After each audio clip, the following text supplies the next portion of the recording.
ಜಿಲ್ಲಾಸ್ಪತ್ರೆಯಲ್ಲಿ ಇದೆಂತ ಅವ್ಯವಸ್ಥೆ. ಜಿಲ್ಲಾಸ್ಪತ್ರೆಯಲ್ಲಿ ಫ್ಯಾನ್ ಹಾಗೂ ಎಸಿಗಳು ಕೆಟ್ಟು ನಿಂತಿದೆ. ಮನೆಯಿಂದ ಕೊಪ್ಪಳ ಜಿಲ್ಲಾಸ್ಪತ್ರೆಗೆ ಪೋಷಕರು ಫ್ಯಾನ್ ತರ್ತಾ ಇದ್ದಾರೆ. 8 ಬೆಡ್ಗಳ ಮಧ್ಯೆ ಒಂದೇ ಫ್ಯಾನ್ ಇರೋದು. ಮಕ್ಕಳು ಪೋಷಕರು ಹೈರಾಣಾಗಿದ್ದಾರೆ. 39 ಡಿಗ್ರಿ ತಾಪಮಾನ ಇದೆ ಕೊಪ್ಪಳದಲ್ಲಿ. ರೋಗಿಗಳು ಸುಸ್ತಾಗಿದ್ದಾರೆ. ಪುಟ್ಟ ಪುಟ್ಟ ಮಕ್ಕಳು ವಿಪರೀತ ಶೆಕೆಯಲ್ಲಿ ಪರದಾಡ್ತಾ ಇದ್ದಾರೆ. ದೃಶ್ಯದಲ್ಲಿ ನೀವು ನೋಡ್ತಾ ಇದ್ದೀರಿ. ಮಕ್ಕಳು ಹಾಸ್ಪಿಟಲ್ಗೆ ಅಡ್ಮಿಟ್ ಆಗಿದ್ದಾರೆ ಅಂದ್ರೆ ಪೋಷಕರು ಮನೆಯಿಂದನೇ ಫ್ಯಾನ್ ತಗೊಂಡ್ಬರ್ಬೇಕಂತ ಪರಿಸ್ಥಿತಿ ಕೊಪ್ಪಳ ಜಿಲ್ಲಾಸ್ಪತ್ರೆಯಲ್ಲಿ. ಎಂತ ಅವ್ಯವಸ್ಥೆ ಇದೆ.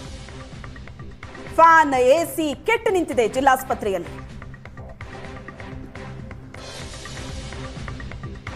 ಏಷ್ಯಾನೆಟ್ ಸುವರ್ಣ ನ್ಯೂಸ್ ವರದಿ ಮಾಡಿದ ಒಂದೇ ಒಂದು ಗಂಟೆಯಲ್ಲಿ ಎಸಿ ಫ್ಯಾನ್ ಬಂದಿದೆ.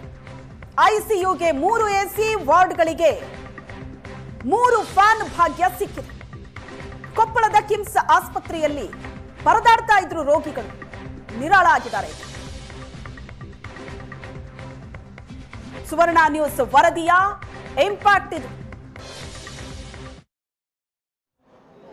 ಕೊಪ್ಪಳದ ಕಿಮ್ಸ್ನ ಜಿಲ್ಲಾಸ್ಪತ್ರೆಯಲ್ಲಿ ಪೀಡಿಯಾಟ್ರಿಕ್ ವಾರ್ಡ್ನಲ್ಲಿ ಎಸಿ ಜೊತೆಗೆ ಫ್ಯಾನ್ ಇರತಕ್ಕಂಥದ್ದು ಸಾಕಷ್ಟು ಸುದ್ದಿ ಆಗಿತ್ತು. ಈ ಬಗ್ಗೆ ಏಷ್ಯಾನೆಟ್ ಸುವರ್ಣ ನ್ಯೂಸ್ ಕೂಡ ಬೆಳಗ್ಗೆಯಿಂದಲೂ ಕೂಡ ವರದಿಯನ್ನು ಪ್ರಸಾರ ಮಾಡಿತ್ತು. ವರದಿ ಬಳಿಕ ಇದೀಗ ಅಧಿಕಾರಿಗಳು ಎಚ್ಚೆತ್ತುಕೊಂಡು ಏನು ಪೀಡಿಯಾಟ್ರಿಕ್ ವಾರ್ಡ್ನಲ್ಲಿ ಫ್ಯಾನ್ ಅನ್ನು ಅಳವಡಿಸತಕ್ಕಂಥ ದೃಶ್ಯದ ನಿಮಗೆ ಬಲಭಾಗದಲ್ಲಿ ತೋರಿಸ್ತಾ ಇದ್ದೀನಿ.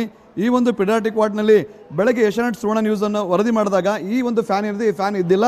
ಅಕ್ಷರಶಃ ಈ ಒಂದು ಸ್ಥಳ ಖಾಲಿಯಾಗಿತ್ತು. ಆದರೆ ಇದೀಗ ಅಧಿಕಾರಿಗಳು ಏಷ್ಯಾನೆಟ್ ಸುವರ್ಣ ನ್ಯೂಸ್ ವರದಿ ಬಳಿಕ ಎಚ್ಚೆತ್ತುಕೊಂಡು ಫ್ಯಾನನ್ನು ಅಳವಡಿಸ್ತಕ್ಕಂಥದ್ದು. ಇದಕ್ಕಿಂತ ಪೂರ್ವದಲ್ಲಿನೇ ಇವರೆಲ್ಲರೂ ಕೂಡ ಏನು ತಮ್ಮ ಮನೆಯಿಂದ ಫ್ಯಾನನ್ನು ತೆಗೆದುಕೊಂಡು ಬಂದಿದ್ದರು. ಅನೇಕ ಬಾರಿ ಅಧಿಕಾರಿಗಳು ಕೂಡ ಅವರು ಹೇಳಿದರು. ಆದರೆ ಅಧಿಕಾರಿಗಳು ಏನು ಪೇಷಂಟ್ನವರು ಒಂದು ಮನವಿಗೆ ಸ್ಪಂದನೆ ಮಾಡಿದ್ದಿಲ್ಲ.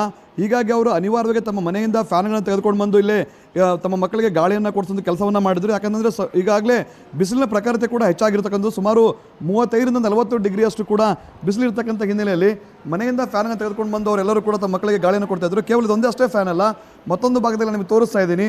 ಎಡಭಾಗದಲ್ಲಿ ಇಲ್ಲಿಯೂ ಕೂಡ ಬೆಳಗ್ಗೆ